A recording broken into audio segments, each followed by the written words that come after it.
Well, the game is loaded up and I hear nothing. That is very odd. Why do I hear nothing? Oh, now I hear things.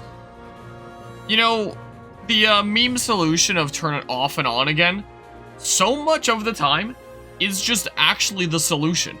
That's all I did there, is I just turned the audio monitor off and then back on again. Is literally all I did there. And somehow it started getting it working.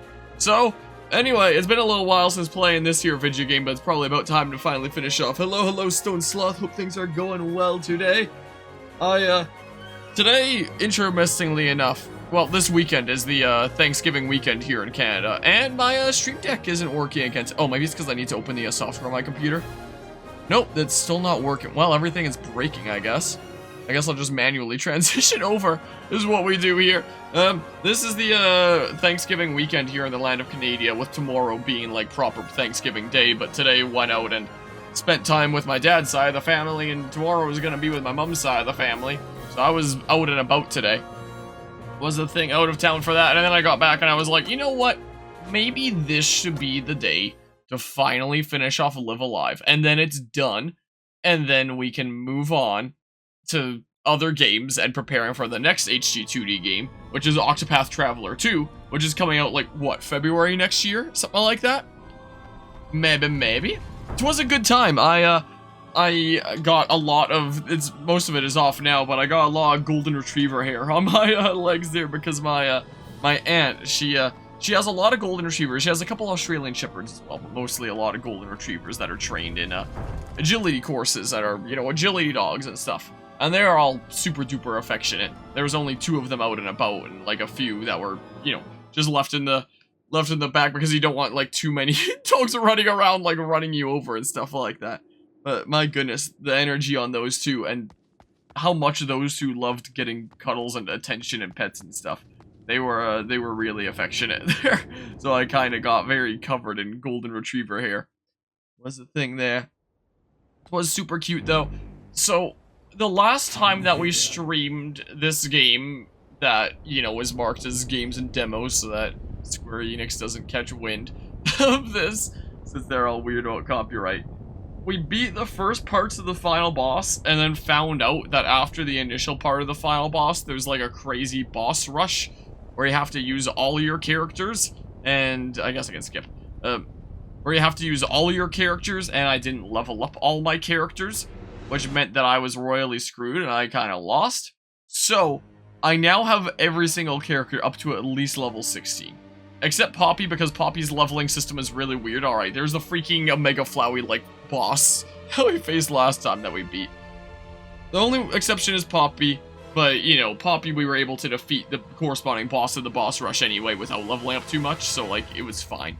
But yeah, Canadian Thanksgiving is October 10th. The Canadian Thanksgiving is on the second Monday of October, is what it is. Let's see here. I guess we'll just go ahead and use Heavenly Peaks Descent, is what we do here. Whereas over in the States, I believe it's in November. I'm going to adjust the volume on this a little bit because it seems like it's gotten kind of loud. So I'm going to adjust it to like here-ish. And we're going to beat this game. It'll be great in terms of other HD2D games. We did like sort of briefly start Octopath Traveler Champions of the Continent just to like try it out. I wasn't sure if I was going to do a full series on it. I'm starting to wonder if maybe I should, because I've been looking back at it and it's like, huh, even though it is like a mobile game that's like gotcha, it really is just like a purely single player game, and it is seeming like, you know, you can get through all the content, you know, without having to pay up and stuff. So I've gotten intrigued by it and I've been looking back at it. So it is possible that after this HG2D game is done, we might potentially do a smidge of Champions of the Continent, and then, you know, Octopath Traveler 2 when that comes out. Maybe. Would I be wanting to do this? Or do I just want to be, like, safe? I think I might just want to be, like, absolutely safe there. Yeah, I think it's the third Thursday of November, huh. I heard that it was, like, sometime later-ish in November, but I wasn't sure exactly when. So, yeah, it could well be that. Oh, yeah. You, oh, dang it. I should have stepped back a notch, is what I should have done. Gosh dang it. Well, I guess I'll do this then. Because, yeah, now I know if I hit that, like, main head honcho back there, it, royally messes me up and stuff. And some other news, the, progress has been going steady on the, video essay for this game. It'll be the first video essay on the channel that wasn't edited by me. Well, there will be some small bits edited by me, but the first big video essay edited by someone else there is the thing. So, that'll be interesting, and it'll be nice to have a video essay going up. Non-Pokemon related before Scarlet and Violet comes out, you know. Will be the case. So that should be ready in the near future here. Wow, that was actually really bad. That was actually not a whole lot. Yeah, I do really like the art style, for sure. Cool to see, like, more HD 2D games out in the world one day. But hey, at least Octopath Traveler will be, like, a whole trilogy. There's the game that inspired Octopath Traveler, LiveALive, which has this HD 2D remake. And then, of course, there's a Triangle Strategy. It's also the case. So, you know, there's, like, a small handful of HD 2D games, mostly under the label of Octopath Traveler, / having inspired Octopath Traveler with this. No!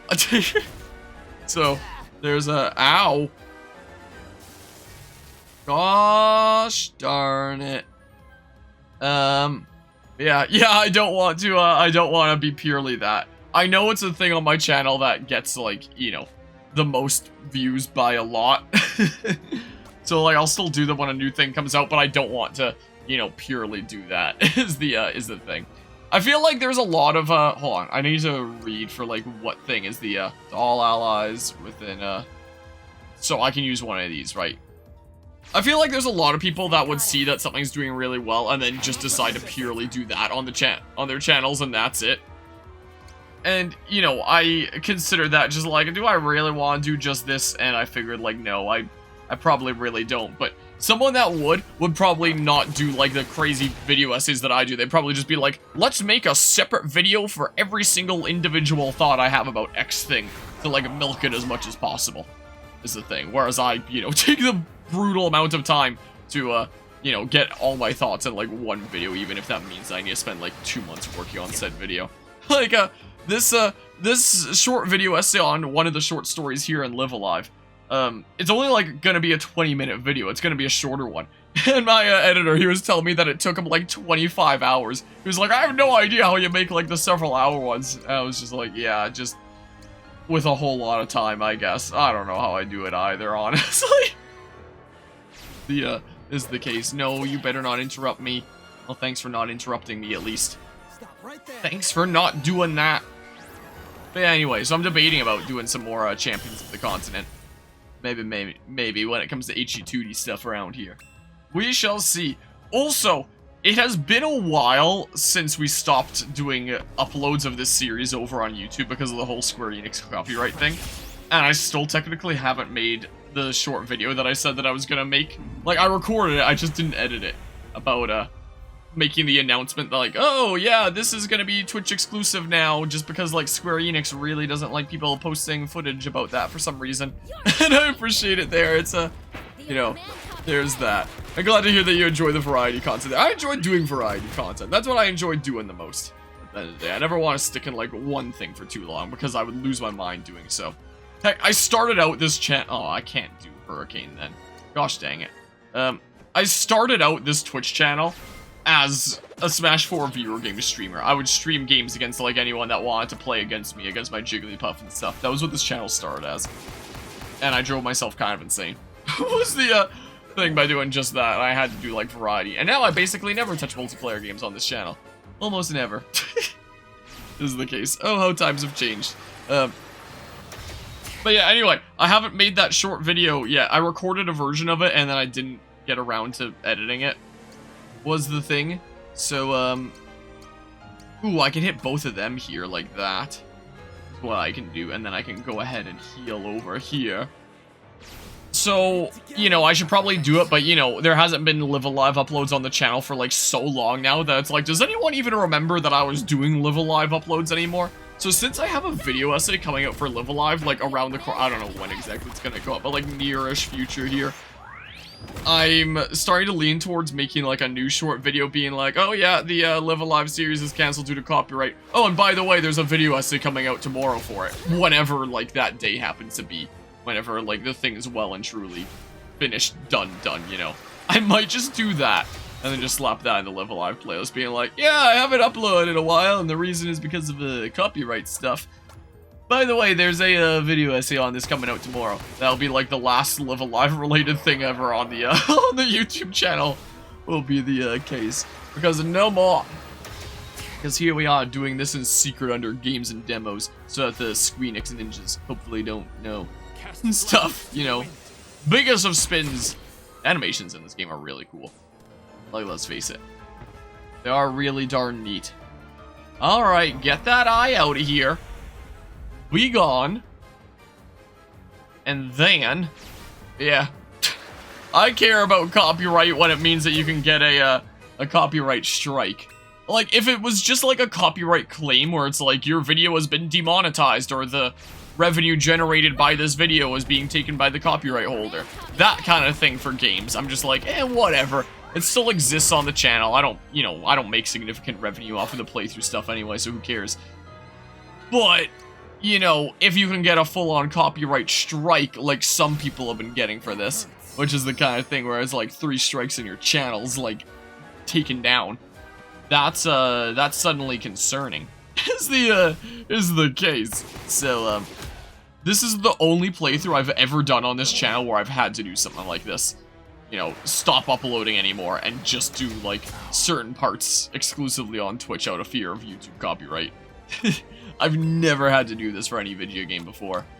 But for whatever reason, a 28-year-old game is what Square Enix decides is the thing that they're gonna take, like, major issues with people showing the, you know, end parts of, and especially the final boss. Apparently people would have their videos taken down if they upload from, like, the 8th story or the final route, and you risk getting a full-on copyright strike if you have footage of the final boss on YouTube. So, there's that. Good old Enix. And I've done several playthroughs on several Enix games on the channel before, but they've never been like this for any of them, and it just leaves me thoroughly confused. So I'm rather perplexed about the whole situation, I must say. Alright, then we, for his neutral special, he wields a gun. Like that, and then the eye is taken out. The case. Be gone! So yeah. I don't really have much new to say since the last time, even though the last time was a while back. Only real update is, like, in terms of HD 2D series. Well, there's an update on the video essay. And in terms of HD 2D series, we might actually do a smidge of Champions of the Continent before Octopath Traveler 2 releases. Maybe. Maybe. Let's just see here. Kind of surprised that Nintendo hasn't tried to take down your sword playthrough because you have sections with just cutscenes on screen, no camera chat. Yeah, like we do with most story games on this channel for, like, story cutscenes. No, Nintendo. I hear that Nintendo has, like, you know, gotten a bit lighter on that in recent years, which is good to see. And you no longer have to be part of, like, the Nintendo partner program that's all wacky and stuff. Oh, this game looks dumb. I'd hate it if I went out and spent 25 hours making stuff about this game. I know, right?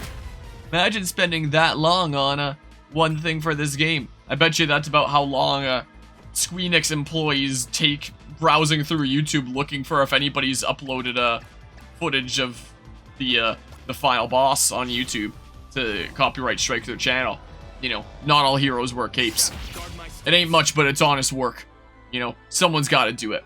Someone's got to be on the hunt to see if anybody put in final boss footage. I need to do this.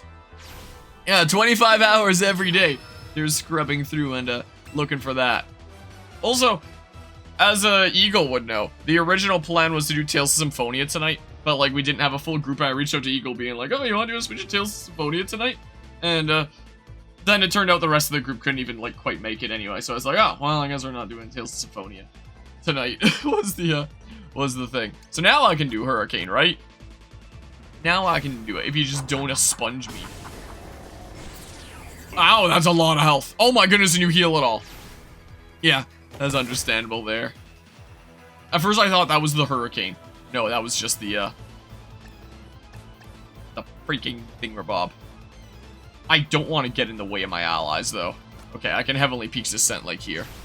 But yeah, just rendering nice. Neat there.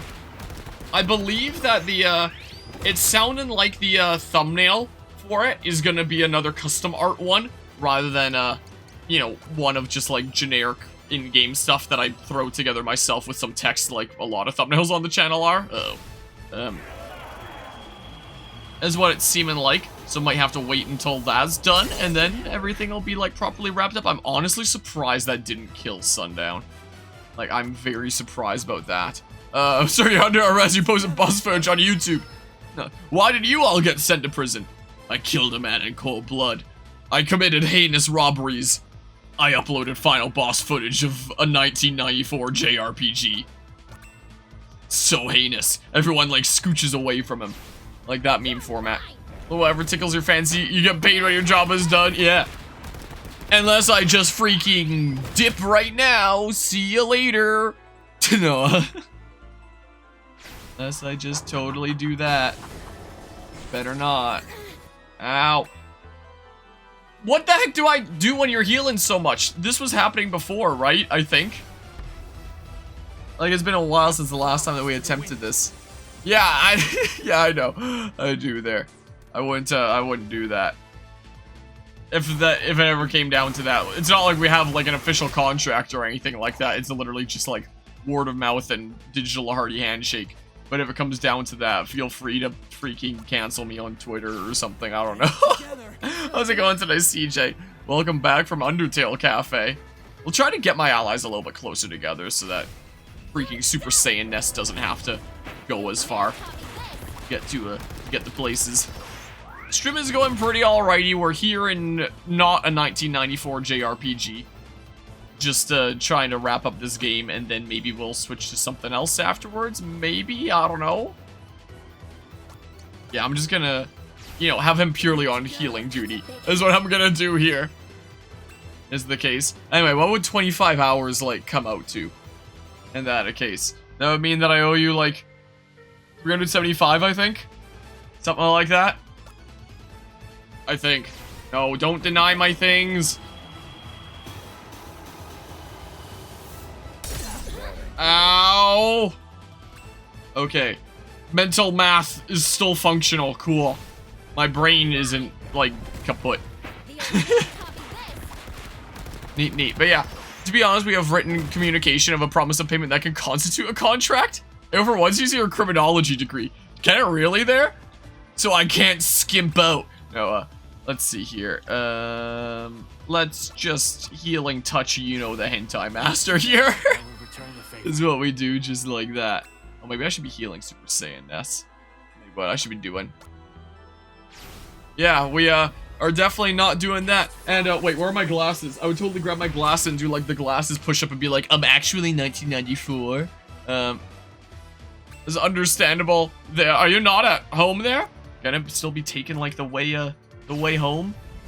But still chilling. Boopity bop. Yeah. Those freaking super speed guy taught you that. It was pretty darn crazy.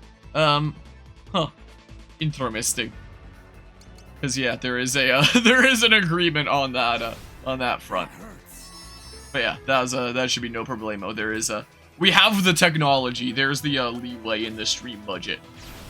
There's just that. Even if there wasn't, if I like, you know, owed something, I would just be like, all right, well, I guess that's coming out of like, you know, revenue that I'm getting from work and not my, you know, channel work, essentially, you know, and home from the Undertale thing. So when you were saying the Undertale Cafe, what exactly does this mean? If you've told me about it previously and I forgot, I'm genuinely sorry. But court law is also the most interesting field of law ever. It's not one that I'm familiar with. Should I just, like, not be using Hurricane with Sundown? Because it actually takes, like, 3,000 years to charge up, and it gets, like, interrupted all the freaking time, you know? Try to get, like, our allies together here. Alright, here we go, Hurricane. Because, like, Hurricane is, like, one of my hardest hits that I can do, you know? Rec Room Cafe is holding his Undertale event, and tomorrow, sadly. Sounds pretty cool, though. Please don't kill Sundown before I get to him here. Oh, you just, like, abandoned your turn or something? I don't know what the heck happened there. But yeah, wait, SpongeBob, we aren't cavemen. We have technology. SpongeBob moments that live rent-free in my head there. Technically, any civil wrong that causes a claimant to suffer loss or harm, huh? Would that, would that constitute, would it be considering harm if there's like disorder in the digital workplace here? If I'm like bad-mouthing you while you're while you're doing your job? Is that gonna be a bit of a problem? If I'm like causing up a fuss and causing an issue in the workplace? Oh, this freaking over-the-top animation here. This thingamabob there. What's the current conversation? What the, my goodness, that is so loud. The, legal leeway if I mistreat Eagle as my editor. What legal leeway he has. That's the current conversation. How's it going today, Mortis? That's kind of what we somehow got to. So it has to do with Undertale's 7th anniversary, huh? Seems intriguing there. And a smidge about, like, an Undertale event. Oh yeah, one new development since the last time we streamed LiveALive. This is the, left armrest for my chair here. It recently broke off during a Xenoblade Chronicles 3 stream a couple nights ago. So I'm gonna have to put that back on at some point. No, I wish it didn't interrupt things. It could be defamation. You could sue if you could prove that it seriously damaged your reputation, impacted your ability to work. You could claim damages. Oh, I didn't mean like in the, like bad-mouthing in the stream. I meant like bad-mouthing in like DMs, like while you're in the middle of editing. And I just, like, what would be like a meme format of what's that, what if I was just like Dr. Phil that one time, where it's like, what was that whole quote? Where he's like, you're ugly, I'm gonna kill you, give me $200, like that. What was that quote? That freaking Dr. Phil thing. That was just like over your shoulder and being like all mean and stuff. Ow. Ow. Not good. So much ow. So much ow. Let's do this. Claim emotional distress. Oh, nose. Oh, nose there. Yeah, or just watch like those YouTube videos. I mean, they are pretty, you know, solid videos.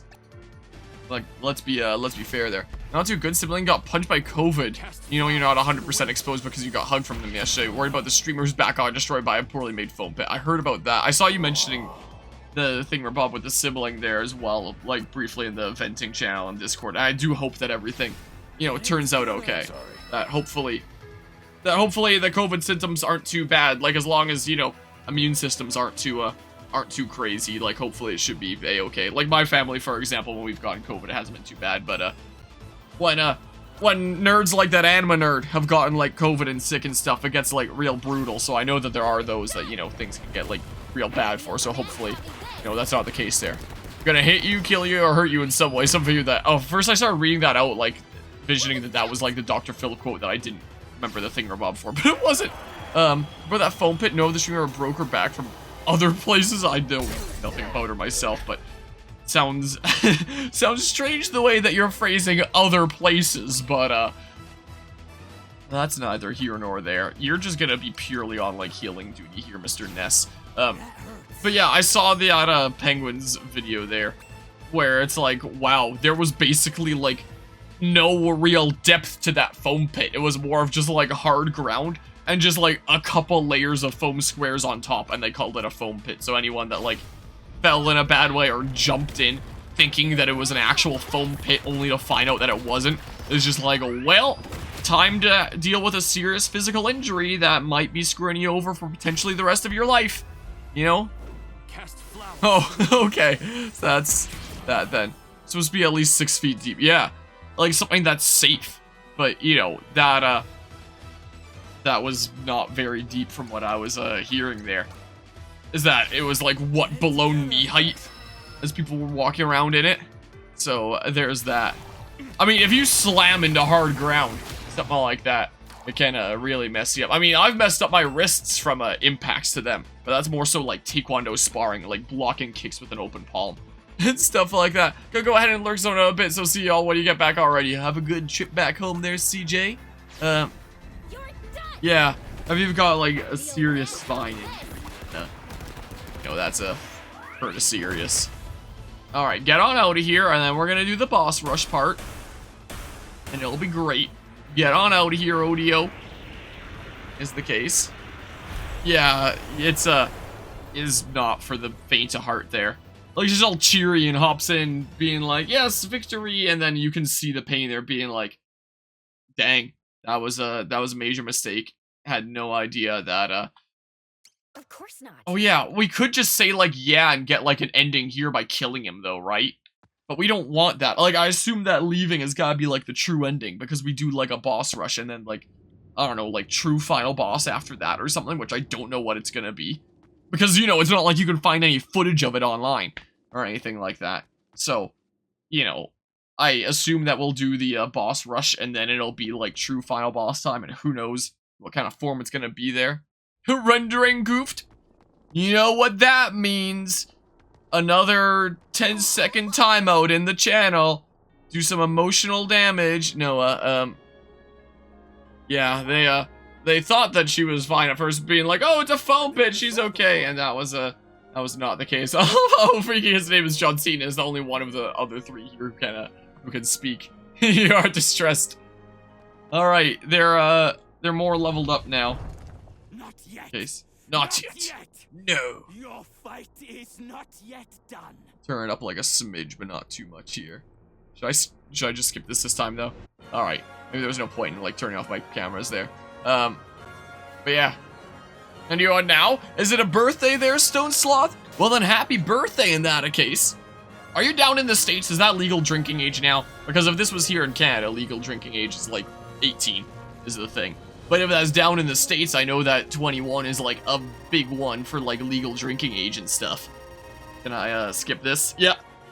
Hey, look, Eagle, it's the boss. It's the story that you were editing stuff for. Wait, are we not seeing the, Oh, it'll go into the bosses after all these cutscenes. Okay, well, so we'll skip these because we saw them last stream.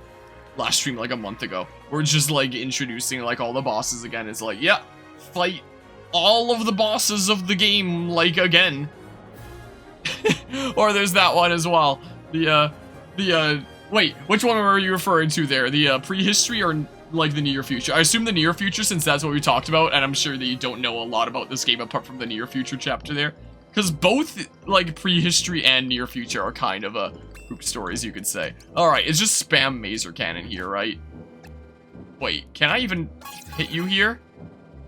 Or do I need to, move? I think I can hit you here, right? Yes, you are in the States. Alright, are you gonna be getting any drinks to celebrate? By chance? Is that the plan? Because when I was legal drinking age, when I turned 18, I spent 10 hours in a bar. I didn't have any alcohol to drink. It was a 10-hour workday for my dad's contract brewing company that was going on at the time. But nonetheless, the day that I was legal drinking age, I spent 10 hours in a bar. So there was that. I was working on an assembly line. I was the main part that I was on the assembly line was dunking the beer bottles in this, like, sanitized water, in this big bin of sanitized water to basically make sure that there wasn't any dust in them from them sitting around for a while. Like, get them all clean before filling them with beer. And, well, I should have done it with gloves, because by the end of the day, my hands were, like, all, like, weird plasticky textured and, like, semi-dissolved. I guess that's what happens when you have your hands, like, in sanitized water for, like, the better part of 10 hours. Is it, like, really messes up your hands. So, I learned that when I became legal drinking age. So, that was cool. Alright, this is the final boss here to the, near future chapter. Is the case.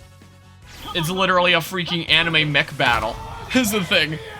So, this is the, epic finale of the freaking shitter story that I told you about, Eagle. In terms of weird route stuff in this game. The one where you, literally go to the toilet and it freaking puts you down into, like, the head of this machine to pilot the anime mech. And it's not just going to the toilet. You actually, what I didn't mention is that you actually have to do, like, this crazy set of prerequisites where it's like, go touch this statue, then go downstairs and read this book, then come up here and touch this this mask. It's like all this weird things, and then it's like, finally go into the washroom, and then you, like, start piloting this thing, and that's, like, the secret passcode to pilot the freaking massive anime mech. This is so much easier now. Like, even for that felt a lot easier even for Mr. Judo that I wouldn't have leveled up there, since, like, I would have had him out of the party, but it still felt like a lot easier even with him there. So, you're weak to that kind of thing, but Whatever, I'm just gonna use Deepest Dark. But yeah, let's just see here. First major drinking experience was 4 months before you turned 19. So, by also being in the land of Canada, a decent smidge after being a legal drinking age. When you turn 21 in March, you plan to not drink unless you get a fancy wine. Drinking's overrated, in my opinion. Like, it is in my humble opinion. If it's the kind of thing that you try out and decide that you're like, hey, you know, to each their own, but, you know, I don't think it's all that, This is the one where I failed last time. This is the one where I failed last time here. But yeah, let's just see here. Went to a barcade and was busy due to Halloween, so you weren't carded. So, there's a legal drinking age in Ontario is 19. Oh. Is that... I haven't actually known, like, what province you're over in. I've just known that, like, also Canada, and that's therefore why, like, e-transfer for paying works, because I haven't been able to, like, commission anybody on the channel with, e-transfer before.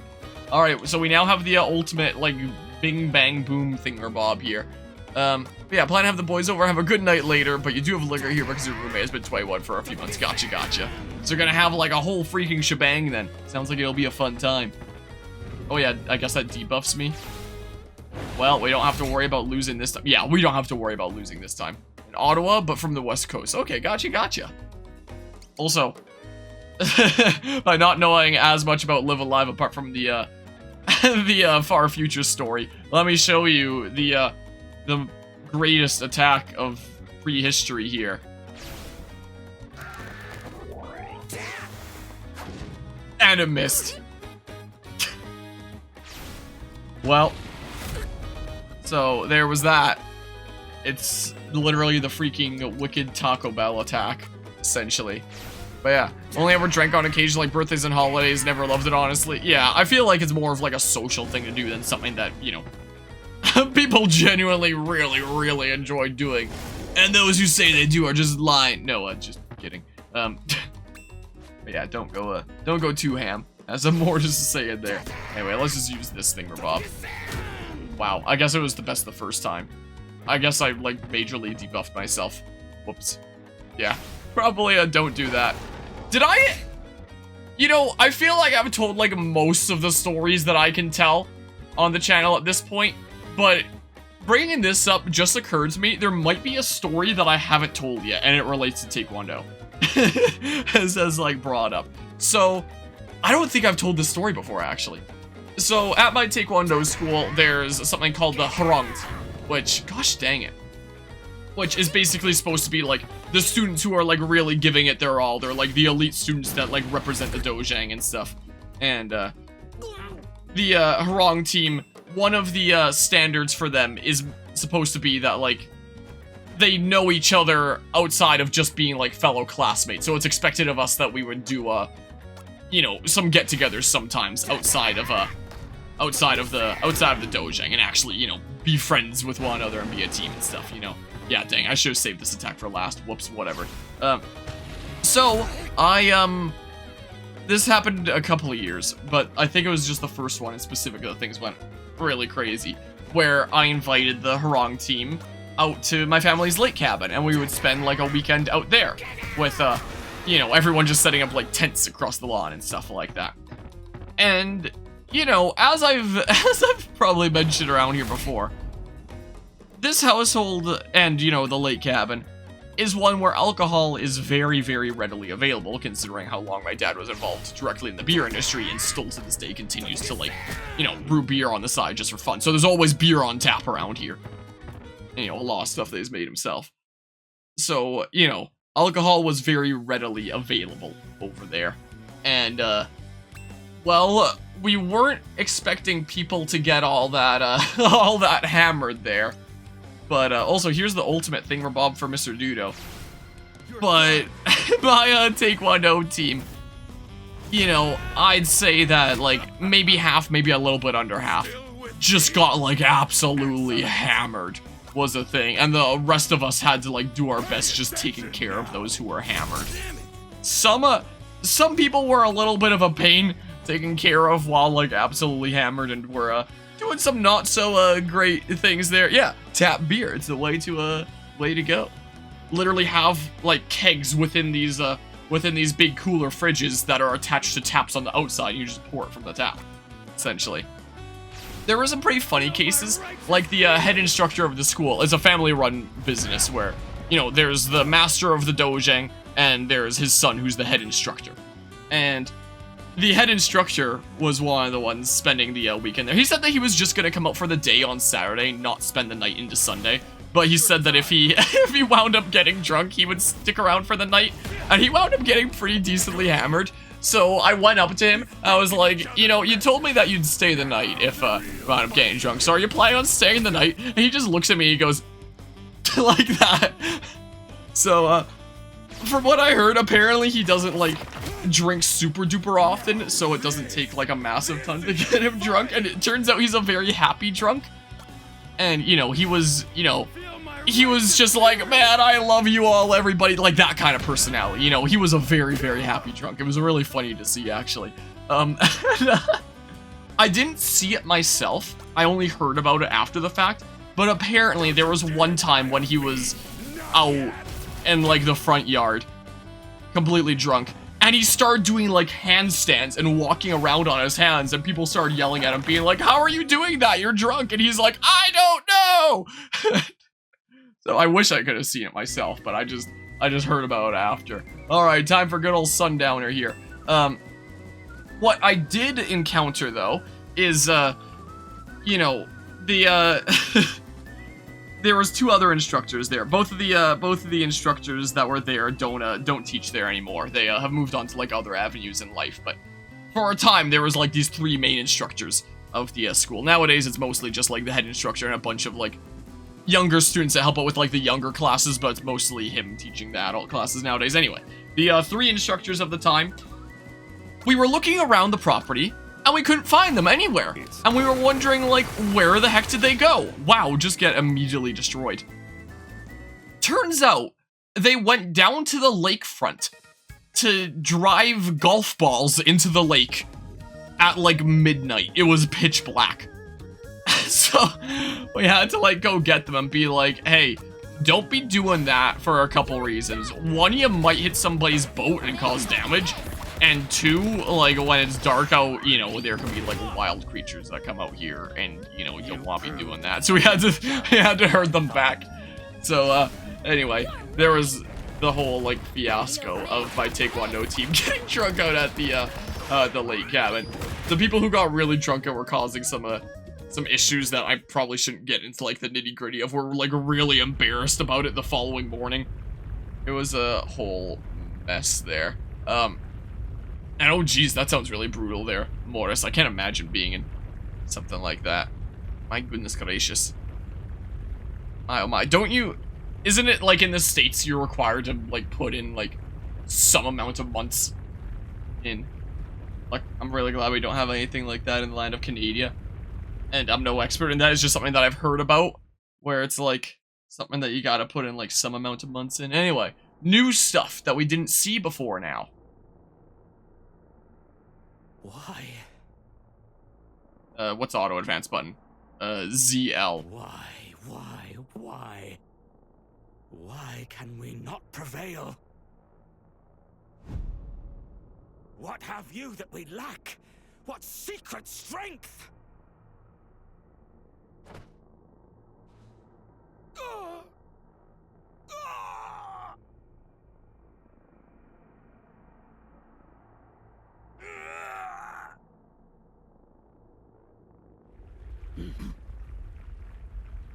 The mountain trembles. An earthquake. This power, it's overwhelming, and only growing more intense. He's calling it to him. All the darkness, all the hatred in this world. So it's not over, huh? Not by a long shot.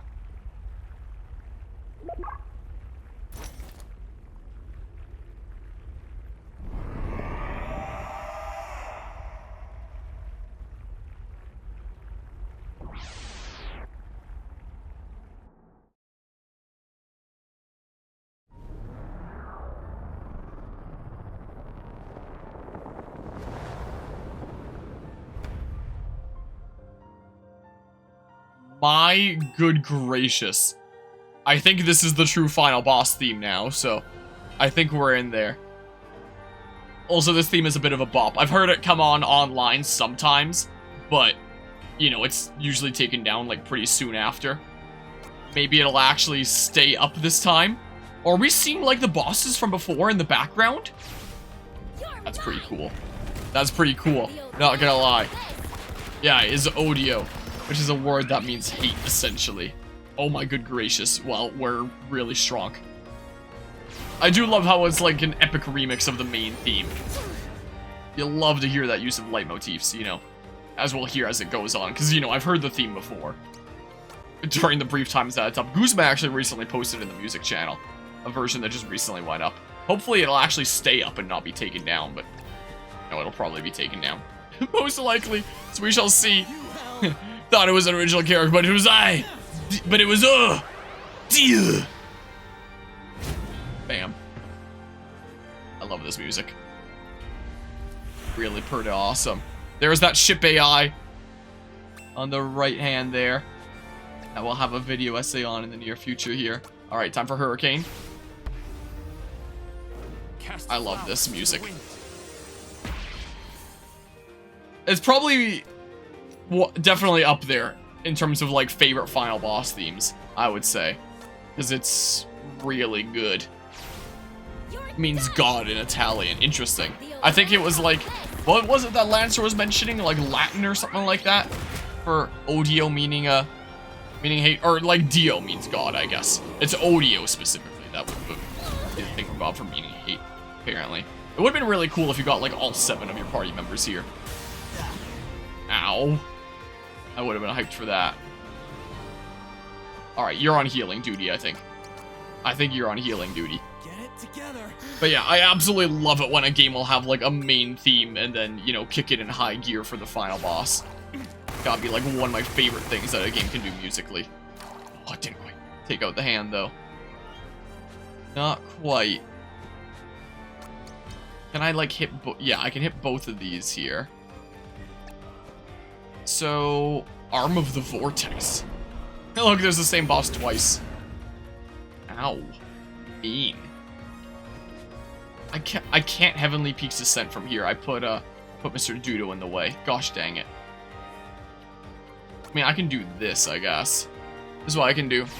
But yeah, Dragon of the Golden Ore was another good one in LMPs. Yeah, that was really cool there. Like, that was such an epic remix of the title theme, I would say. It's time, redeem time yourself up for 10 minutes, alrighty. Well, see you in 10 minutes then, Stone Sloth. Enjoy the 10-minute timeout. Alright, there goes that hand. Alright, Sundowner got stoned. I don't know how I cure that. I don't know what exactly I do about that. Big smackaroo. Okay. Like, would healing touch help you from being stoned, maybe? Would it cure that? Nope. Sure wouldn't. I can get in range now for Heavenly Peaks Descent, though. This is what I can do. So maybe I'll have Yuno be the one to, fix him from being stoned. There's gotta be, like, an item that'd cure that, right? Probably.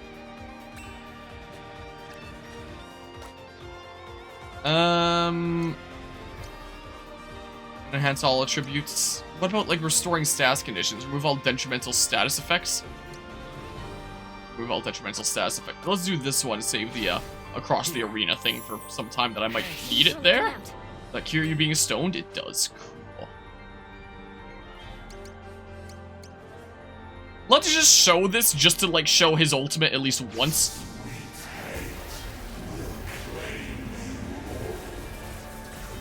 Will it now? Ow. Wow, his health bar moved in a weird way, didn't it? Oh, can you not move? Oh, and I can't use Heavenly Peaks Descent? Really? Guess I'll do this for now. Aren't you? Okay, well. Let's see here. I can't use that. I can't move, I don't think. Well, then what the heck do I do? Do I just, like, throw one of... Wave the feather of an inauspicious creature to summon a cursed wind to poison and stun enemies. Can I not even hit you? Sure, chuck a grenade. Throw it. Give it a toss. Okay, well, we did some damage. Alright, time to charge up Hurricane. Alright, let's see the thing. Tired of your bullshit. Whoa! He said a thing! Alright, how much damage is this gonna do? Alright, a decent bit. A decent smidge there. What is happening? Oh my good gracious, that's rather disturbing, isn't it? You know, this reminds me of Galdera. You know, and it kind of makes sense if this was one of the games that really inspired Octopath Traveler, you know. This is like a LiveALive or whatever her name is. And Galdera, except it's Odio. Or it's what's-his-face and Odio, I guess. So, hello's the sandwich. Like, that's gotta be scripted. No way that we actually lose, you know. Yeah, or Attack on Titan here. But that's just like straight up LiveALive becoming like a part of Galdera in Octopath Traveler. Straight up what that is. So what's going on here now? Oh, we do get the other party members!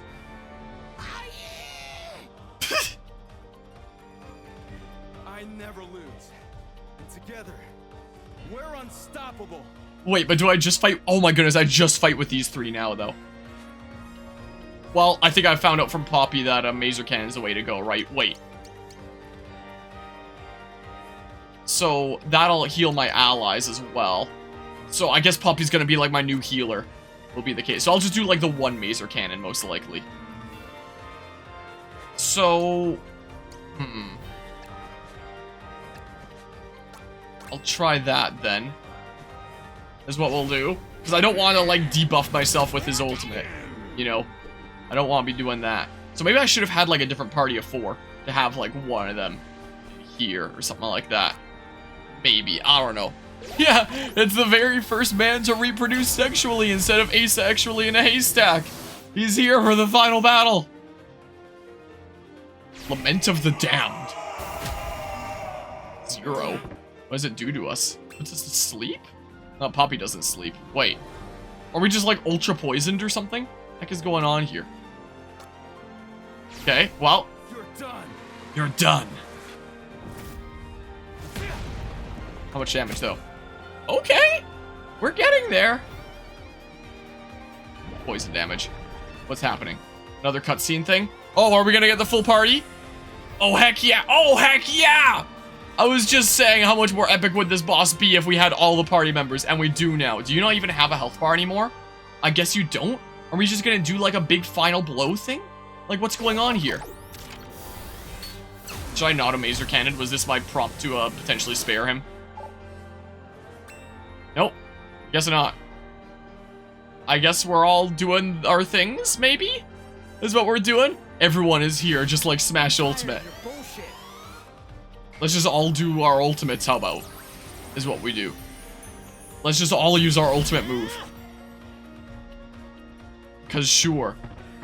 I love how Sundowner's just pointing the gun at him. Okay, maybe his health bar did keep existing, but like, we just didn't see it. Oh? Wait, are we breaking him out? Is that what's going on here? I think that's what's happening, isn't it? We're like breaking him out of the hatred? Or something or other? Okay. If only we could have done that with LiveALive and Octopath Traveler. I'm not getting close enough for that. Alright, freaking Spongegar is just gonna be here. You know? Yeah, just do that. He's got the right idea. He's got the Devil May Cry idea. For his neutral special, he wields a gun. Are we breaking him out? Oh, okay, I gotta move closer for World Breaker's Wrath here. Don't even have to worry about, like, charge up anymore. It's just everyone gets, like, a full free thingamabob there. Just, like, shoot away all the, weird Attack on Titan vine things. You know? It's 995 damage he did. Who are you? Name is Inigo Montoya. Kill you, my friend. Alright, and the final one doing their ultimate here. Time for Heavenly Peak's Descent. You're done! You're done! The old man taught me this! If this would be like the actual final blow, if the game just wanted you to get one hit with everyone, that'd be so fitting. Is that the case? So, right? I was... Is that the case? Or do I have to attack more? I am Odio. Undying hate. Well, maybe just stop doing that. No. Unyielding rage. Breaking you out, right? Well, okay, it's not over yet. This is not over quite yet. Rude.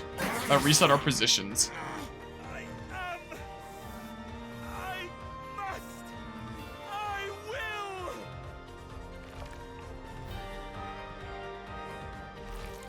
Is he gonna break out? What's happening here?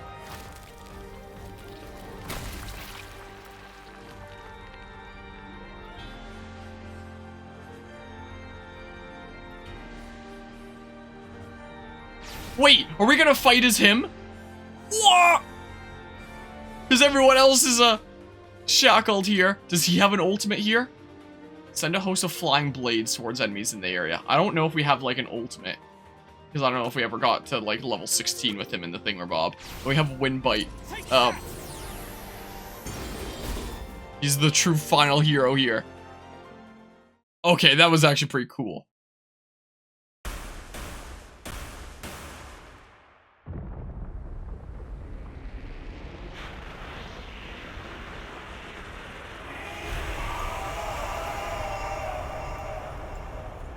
Nothing that cool happened against Galdera and Octopath.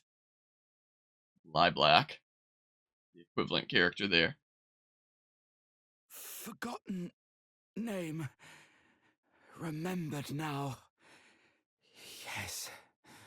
Yes. Madison was the name that you got there, but by default it's Orsted. So I wonder if they voice act the names if you go with like the official default. And just don't if you do something else. Maybe. Save them, right? Oh, and now we're like from his back, facing towards the heroes. Hands, stained black with blood and sin. What wickedness I've wrought. And all for what?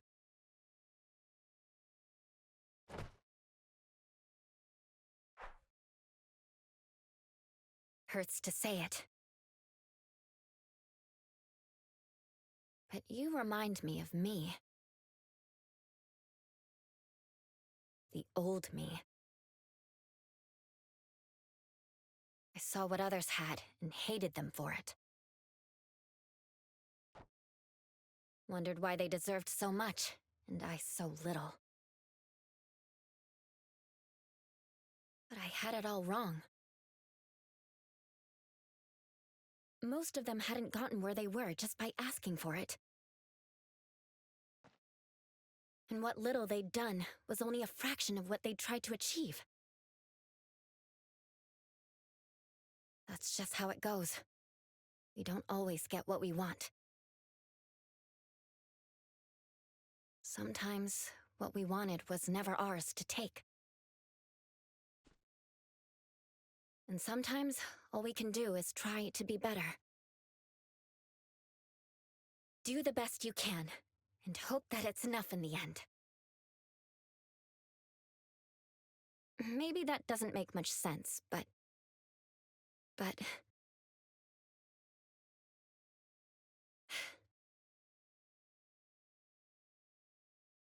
I've made a lot of mistakes.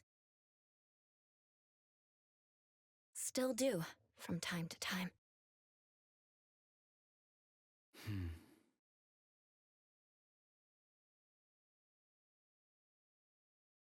To strive for something more. A better self. I too have made mistakes. I turned my back.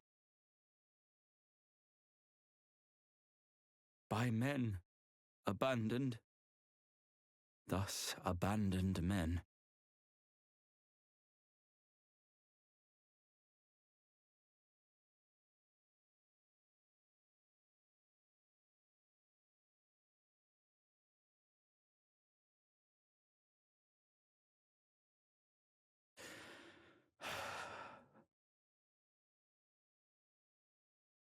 Make ready. Your return is nigh. My magic wanes as life and time remaining ebb. Let not this memory fade. My words preserve. In every heart, the seed of dark abides. The makings of a lord, when watered well, with hate, sweet hate, she springs eternal, sings. All tempting draught will drink of her again.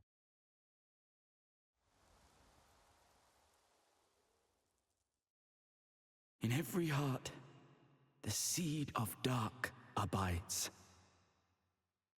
The makings of a lord when watered well, with hate, sweet hate, she springs eternal, sings. All tempting draught will drink of her again.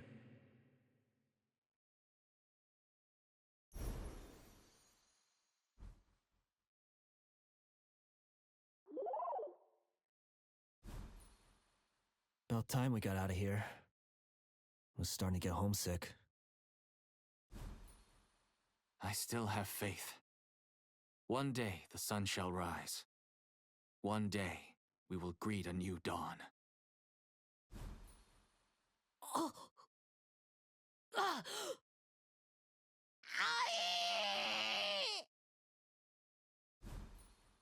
Guess I I'll have to pick can't up from where I not left speak up off. after that. Looking Like, for the next just... mountain to climb. Oh my good gracious. Whatever happens, we'll survive. That's what we do. Wish you were here, old man. We did what we could. And that'll have to do, right?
I was debating about whether I should stay silent for this bit or, like, actually speak up. It's going on for quite a bit and without any dialogue, so I may as well speak up.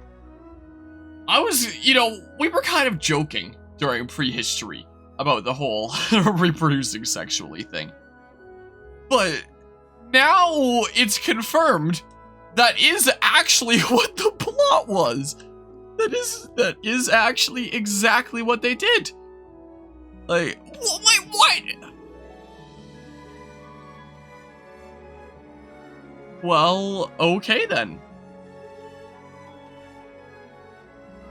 Is this gonna be anything that I might want to put in the far future video essay by chance? Doing repairs on the ship at the end? Big spins. Heck yeah. Oh yeah. I should definitely have a clip like that edited into the video essay then. When I talk about, like, we should grow alongside technology. Have that in, like, a conclusion. That's fitting there, you know. Hopefully Squeenix doesn't then take down the video because it's, like, the ending, you know. Hopefully not. Does he decide to go back, maybe? Takes off his hat.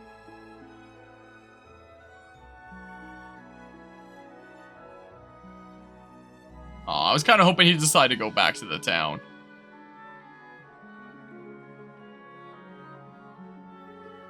Well, you're now the strongest. Yeah, time to take a bit of a chill pill and take it easy. And chill out from the constant training, I guess.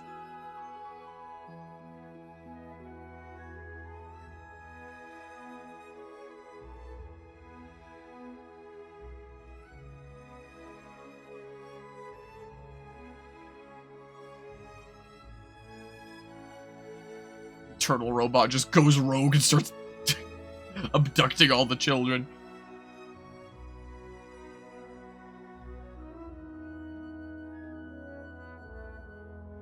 Let's send the turtle to space! Goodbye, turtle! Live among the cosmos. Oh, never mind, you're just dead, I guess. Okay, I'm honestly surprised it wasn't something toilet related there.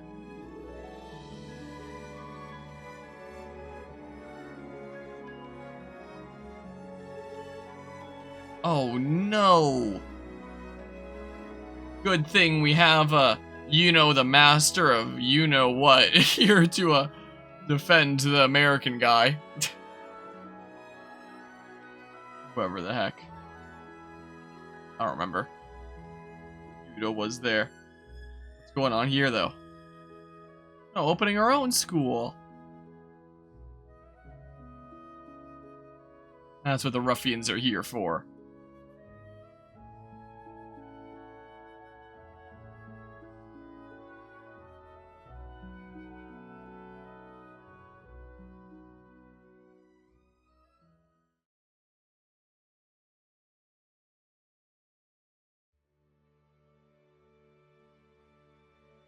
Well, I guess that was LiveALive. That was actually pretty neat. I kind of wish that I knew that, I had to use every party member and that I had to, grind there for that. Get everyone up to around, like, level 16-ish there. But I rather like that game. That was pretty cool. I can see it, having been an interesting title in a 1994 there, And I think that's really cool that it finally got an international release in this remake. I just wish that Squeenix wasn't so crazy about it and, like, the footage out there about this game for some reason. Like, I don't know why the heck they are, but they are for some reason. For whatever reason there, they just are. That was pretty cool, overall. Some of the stories felt very filler-esque. I still feel like my favorite was the far future, considering that's the one that's getting, like, a video essay on it made in regards to, like, the arguments that it makes about technology and our relationship to it. So my favorite was probably Far Future. Then probably, I don't know, maybe Imperial China second. And then third would be, I don't know. From there it gets a little bit tricky. Or are we gonna have them all like running at the end here and show like a little smidge of their story? That's pretty neat. Maybe I should start naming from the other side. Do I have like a least favorite? I mean, I don't know if I'd say that as a least favorite, but the near future was probably just the strangest and most confusing, I would have to say, especially with the freaking fact that you had to go to the toilet so many times to progress. Like what? There was 3 different plot points where you had to go to the toilet to progress, one of which you had to do over and over again. Like, I'm still so confused about it. Like, what even? Same with like prehistory. Prehistory and near future are the ones that that confused me the most. It was certainly something there. Where do I even want to like start with this like review? Because we always, you know, give a review at the end during the credits. You know, I've already been talking a little bit about it here. The gameplay was interesting. You know, by handling all the stories in a way where you can do them in any order, it did mean that, you know, each story could start out, yeah, I guess that. Each story could start out as if it's like your first one, so it couldn't, you know, continue to make the gameplay harder and harder. It could be one of those ones that gets like progressively harder as it goes on. Instead, it could just be like, yeah, around same difficulty-ish for like the 7, and then, you know, increase the difficulty during, you know, 8th story, and then like final one there, you know.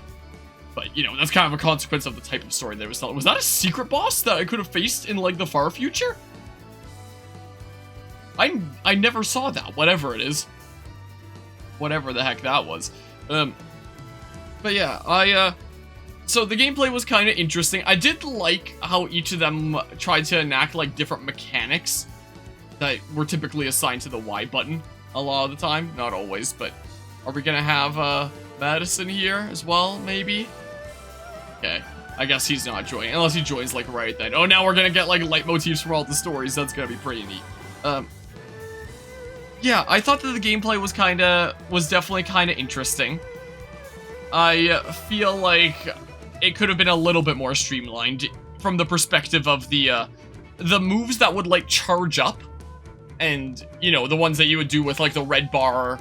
I wish that there was like an indicator that would show you about how long it would take to charge up, because sometimes you activate that and it's just like, yeah, you can use it just like right on the spot. Other times it's just like, well, time to charge it up for like a good while, and who knows how long it's gonna take. So well, I guess you can sort of figure it out by looking at like everyone else's gauges. I guess you can piece it together. Like, I realize that now with enough hours in the game, but you know, at face value, I didn't really understand it for the longest time, so like, I feel like that could have been better explained there. Could well have been the case. Just give us like a visual indicator that shows like how long it's gonna take to charge up before you activate it, you know? Like, show where the bar is gonna start you off at, you know? That would have been nice. But from what I hear, apparently this is like much more streamlined than the original 1994 version. Like, I don't think that the 1994 version had like the bars that showed generally when everyone was gonna act like at all. It was just like, well, people act when they act. Figure it out, I guess. I think was the way that it was in the original. So, you know, it is a drastic improvement over the original there, but, you know, that one smidge with like the charge up bars could have helped out. Apart from that, yeah, I thought the gameplay was pretty alright. Look how good the water looks. Okay, the graphics. Every HD 2D game in this series has like looked beautiful.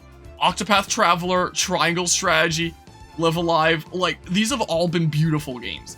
Like, it was really interesting when they first made Octopath Traveler and were trying out this HD 2D style for the first time, having, you know, the classic SNES era looking sprites, but, you know, realistic looking things like water and fire, or mountains and skies, stuff like that. Trees that have leaves that are still very basic textures, but they're used in like a 3D way, so it's like, you know, they still are placed like realistic leaves, but have like the SNES era textures on. It's so cool. It's like such a cool mishmash. Like, it makes you feel nostalgic because it feels like you're playing like a classic RPG from way when, even if it's something, you know, completely new. Because it feels like modern, but like classic at the same time. And I love that about the HD2E art style. And I felt like the art of this game, just like Octopath Traveler and Triangle Strategy, the graphics of this game were fantastic. Was spectacular. The music of this game was really darn great as well. Especially considering this would have been, you know, a remaster of a 1994 soundtrack, you know. I feel like they did an awesome job with it. There are some real jammers in here. It'd just be awesome if you could listen to it outside of the game without Square Enix constantly taking it down. Yoko Shimomura, yeah, freaking legendary. It was a spectacular soundtrack. And then, like, the overall story with, you know, subverting expectations with the 8th story there with Oersted, you know, choosing to become the Lord of Dark because he basically got, like, royally screwed over, and then he's, like, you know, the final boss where, you know, the one seed of hate took over, but, you know, we're able to break him out, and eventually he, you know, fights the final boss as well at the end. That was cool. I liked that. And it, part of me feels like I should consider story aspects of this almost for, like, my Minecraft series. The story that I'm telling during my Minecraft series already has, like, the full thing written. Like, I already know, like, what way it's going to go. That'll finish off, like, one plot, but that just got me thinking, like, if I ever continue with Minecraft stuff later and start, like, another series, like, modded Minecraft or something like that, I want to expand off the initial story. I wonder if I could do something like that, because that was actually really cool, that type of approach. And it makes me wish that, like, Octopath Traveler's Galdera and LiveALive was done something more like that.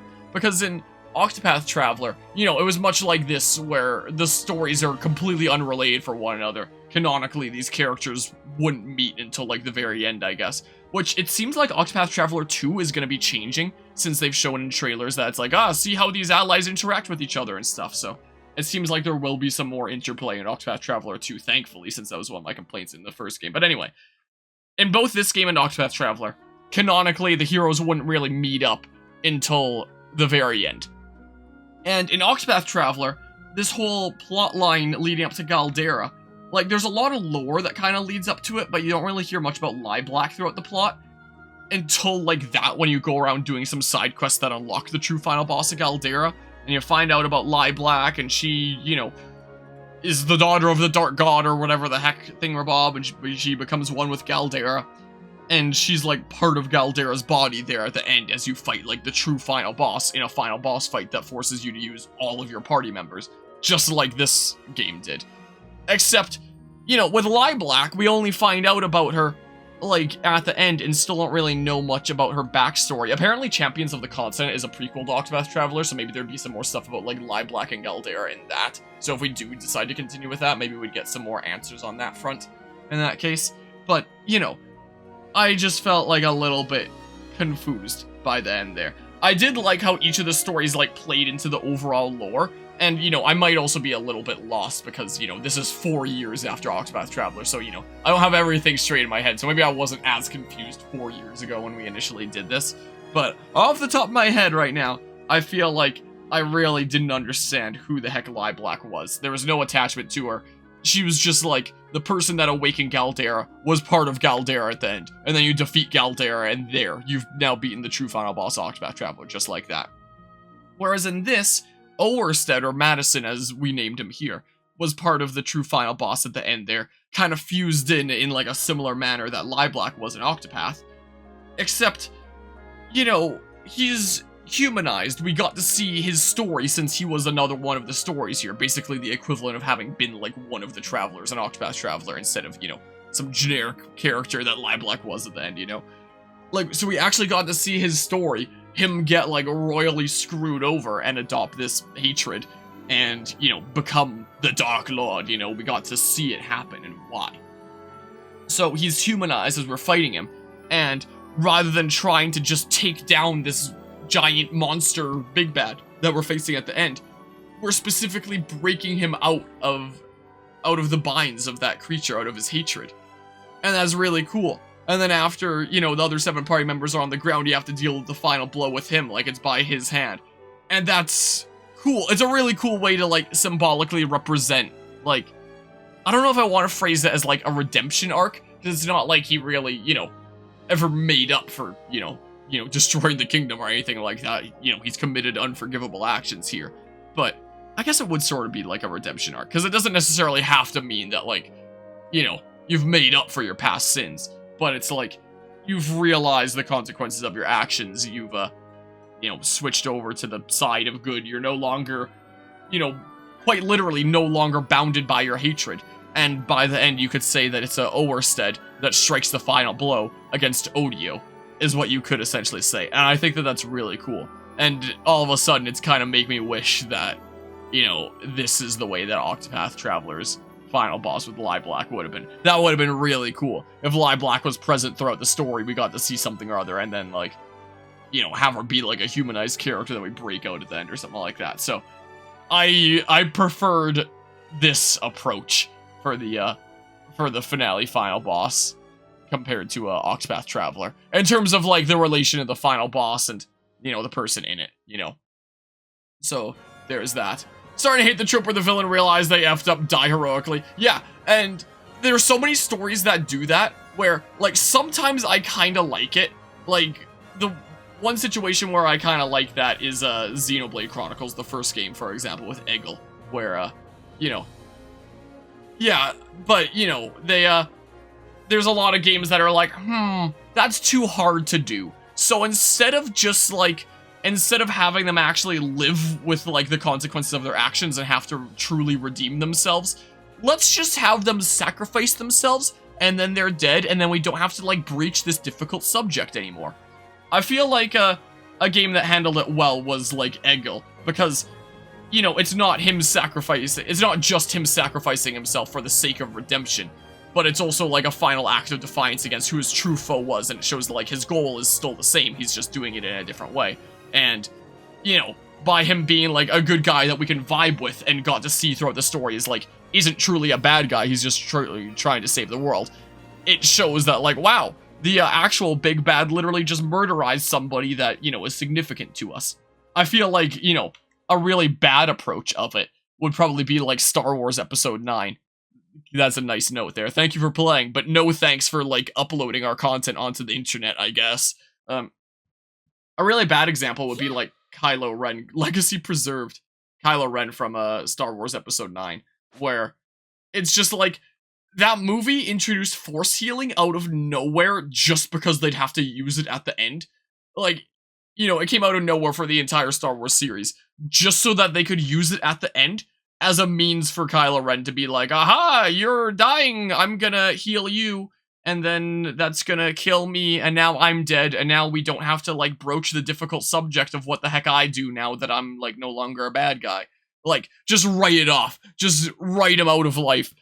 Take the easy way out, you know? So I feel like that's a bad example of how to freaking kill off a villain as part of their redemption arc. But I feel like Egil in Xenoblade Chronicles 1 is a good example of how to kill off a villain in the redemption arc. And this was an interesting approach as well. Like, he was sort of killed off, like, he dissolved at the end. Like, it's not, you know, sacrificing himself for the greater good. I mean, I guess you could sort of say, I don't know, it's complicated.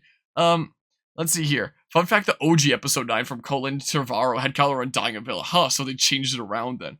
That also somehow doesn't surprise me, knowing all the craziness that went on behind the scenes with that all. But that was interesting, where it's like, you know, he's not necessarily, like, a good guy that's made up for his past sins at the end of the story. It's just that, you know, he's been freed from his hatred, and he's being like, wow, I really screwed up.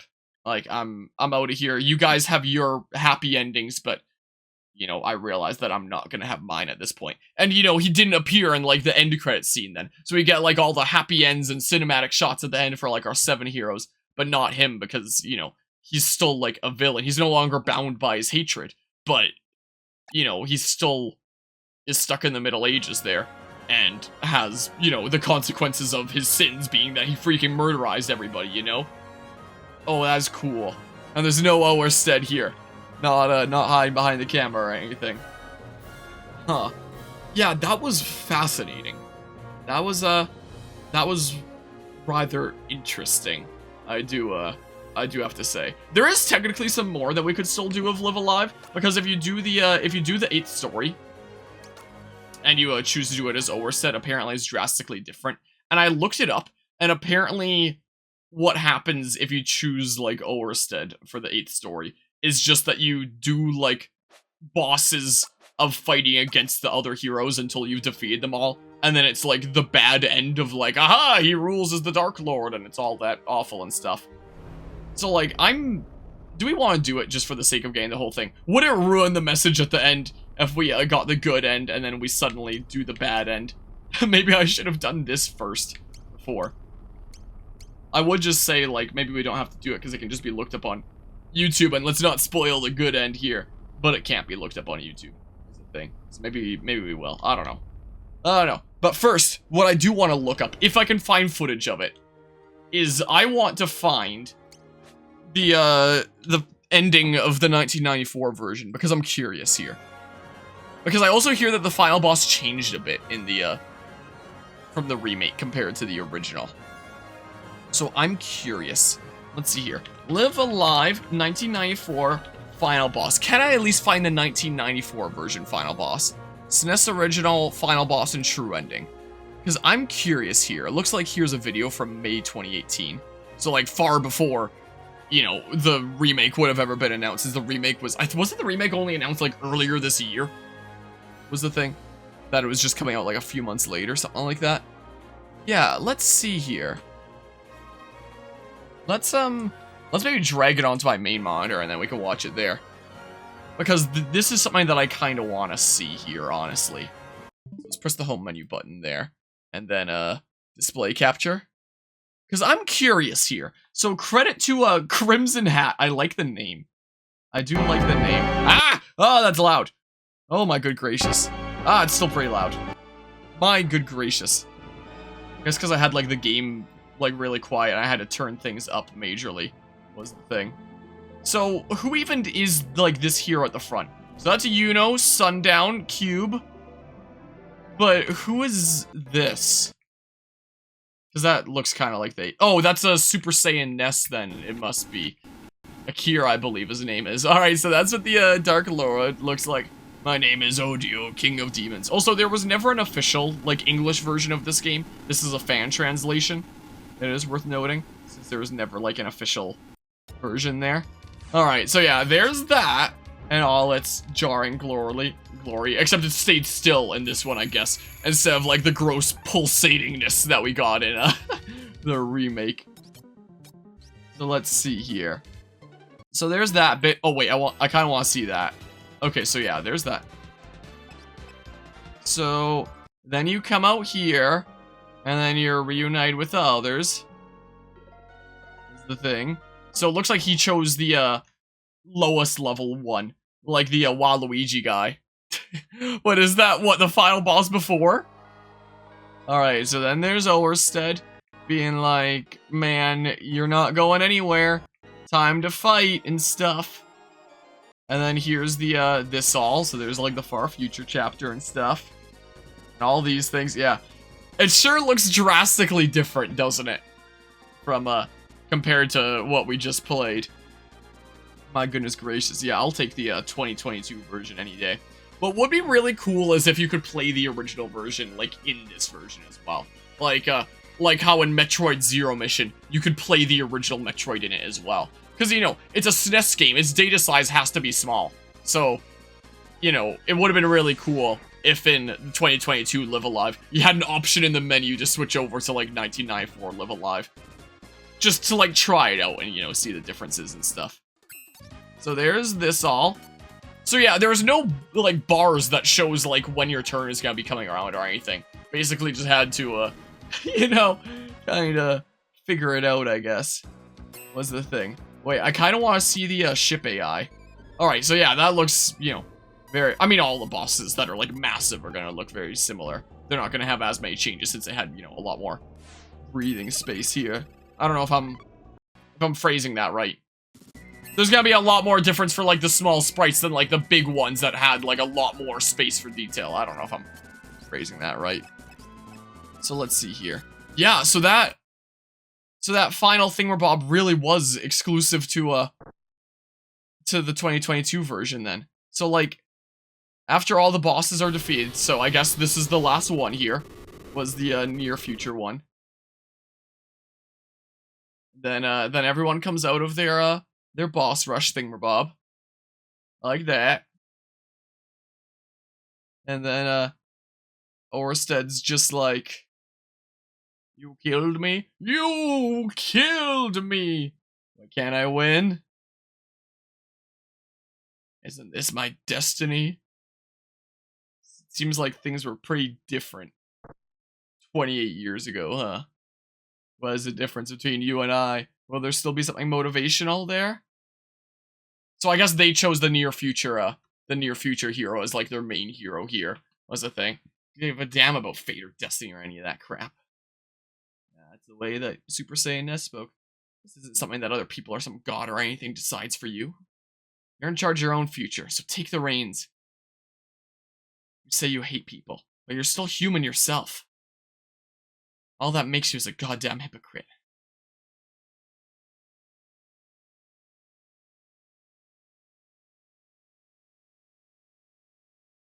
Let me see. I forgot that I was human. I chose the wrong path.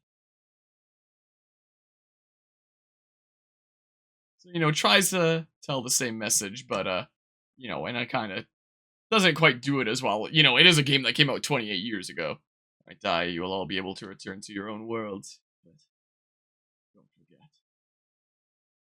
anyone can become a king of demons. As long as hatred still exists in any world at any time. And he dies. And if we skip ahead, yeah, he fades out, don't forget. Anyone can become a king of demons, as long as hatred still exists in any world at any time. And then, yeah, there's everyone going back to their worlds. And then that, yeah. So, it tells the same message, it just does it in a much worse way in the 1994 version. Like, the game that we just played, where there's like another phase after the boss rush with like all the heroes together, and, you know, Orsted being the one to actually strike the final blow after you break him out of like the symbol of his hatred. That definitely hit the spot a lot better. If I don't know how better to phrase that. Like, so, you know, it's still telling the same message in both versions, essentially.